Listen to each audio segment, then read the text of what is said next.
लेकिन यह प्रकृति के साथ तालमेल बिठाकर जीने के बारे में भी था। लगभग 12,000 साल पहले कुछ असाधारण हुआ। एक जगह पे, जिसे अब टर्की कहते हैं, इंसानों ने पत्थर के खंभों का एक बहुत बड़ा कॉम्प्लेक्स बनाना शुरू कर दिया। ये जगह, जिसे गोबेकली टेपे कहते हैं, एक कमाल की आर्कियोलॉजिकल खोज है। ये उस समय से भी पहले की है जिसे हम एग्रीकल्चर की शुरुआत मानते हैं। गोबेकली टेपे हमारे अतीत की समझ को चुनौती देता है। इसका एग्जिस्टेंस बताता है कि इंसान खेती करने से पहले भी कॉम्प्लेक्स ऑर्गेनाइजेशन और कोऑपरेशन करने में सक्षम थे।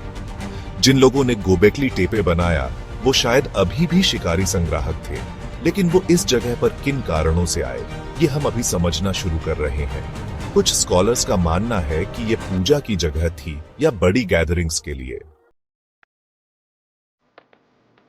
लगभग उसी समय जब गोबेकली टेपे बन रहा था, इंसानों ने एक रेवोल्यूशनरी आइडिया के साथ एक्सपेरिमेंट करना शुरू कर दिया। पौधों की खेती करना और जानवरों को पालतू बनाना। इसने एग्रीकल्चर की शुरुआत की। अपने खाने के पीछे भागने के बजाय इंसान अब इसे खुद उगा सकते थे। पौधों और जानवरों को पालतू बनाना एक धीमी प्रक्रिया थी। इसकी शुरुआत नेचुरल साइकिल्स को ऑब्जर्व करने और अच्छे ट्रेड्स को चुनने से हुई। किसानों ने देखा कि कुछ पौधे कुछ एरियाज में बेहतर उगते हैं या बड़े फल पैदा करते हैं। उन्होंने इन पौधों के बीज बचाना और जानबूझकर खेती करना शुरू कर दिया। इसी तरह उन्होंने देखा कि कुछ जानवरों को मैनेज करना दूसरों की तुलना में आसान था और उन्हें चुन चुनकर पालना शुरू कर दिया। सेक्शन 4, एक ग्लोबल रेवोल्यूशन एग्रीकल्चर का अलग अलग जगहों पर उदय। दिलचस्प बात यह है कि खेती सिर्फ एक जगह शुरू नहीं हुई और फिर फैल गई। ये दुनिया के अलग अलग हिस्सों में लगभग एक ही समय में अलग अलग तरीके से शुरू हुई। इससे पता चलता है कि अलग अलग रीजन्स के इंसान एक जैसे प्रेशर्स का सामना कर रहे थे और एक साथ ही बसने और फसल उगाने के फायदे खोज रहे थे।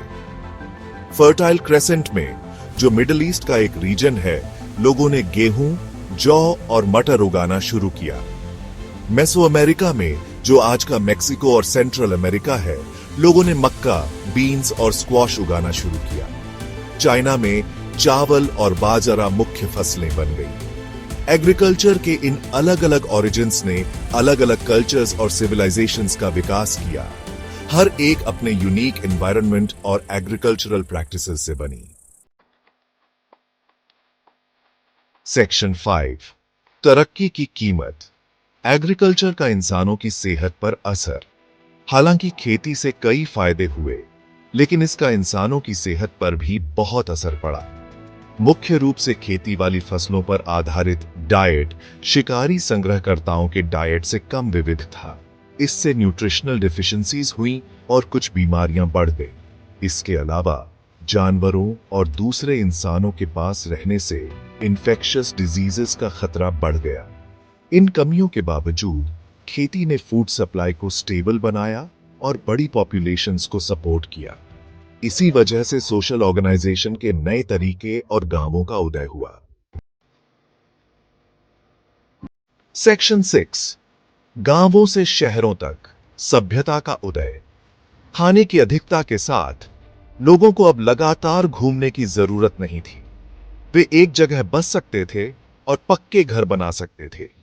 इससे गांवों का उदय हुआ, जो धीरे धीरे बड़ी बस्तियों और अंततः शहरों में बदल गए। जैसे जैसे सोसाइटीज कॉम्प्लेक्स होती गई, उन्होंने सोशल ऑर्गेनाइजेशन, लीडरशिप स्ट्रक्चर्स और स्पेशलाइज्ड लेबर के नए तरीके डेवलप किए। रिसोर्सेज, ट्रेड और लॉज का हिसाब रखने की जरूरत ने राइटिंग का इन्वेंशन किया। यह मानव इतिहास में एक महत्वपूर्ण क्षण था, क्योंकि इसने जनरेशंस में नॉलेज को आगे बढ़ाया और कॉम्प्लेक्स सिविलाइजेशंस का विकास किया। सेक्शन 7, क्या खेती करना एक गलती थी? तरक्की की कॉम्प्लेक्सिटीज पर एक नजर। पीछे मुड़कर देखें तो शिकार और संग्रह से खेती की ओर बदलाव को पूरी तरह से अच्छा मानना आसान है। आखिरकार इसने सिविलाइजेशन का विकास किया, जैसा कि हम जानते हैं। हालांकि कुछ स्कॉलर्स का तर्क है कि खेती करने से बहुत बड़ी कीमत चुकानी पड़ी। वे बढ़े हुए वर्कलोड, सामाजिक असमानता और एनवायरमेंटल डिग्रेडेशन की ओर इशारा करते हैं जो खेती के साथ आई।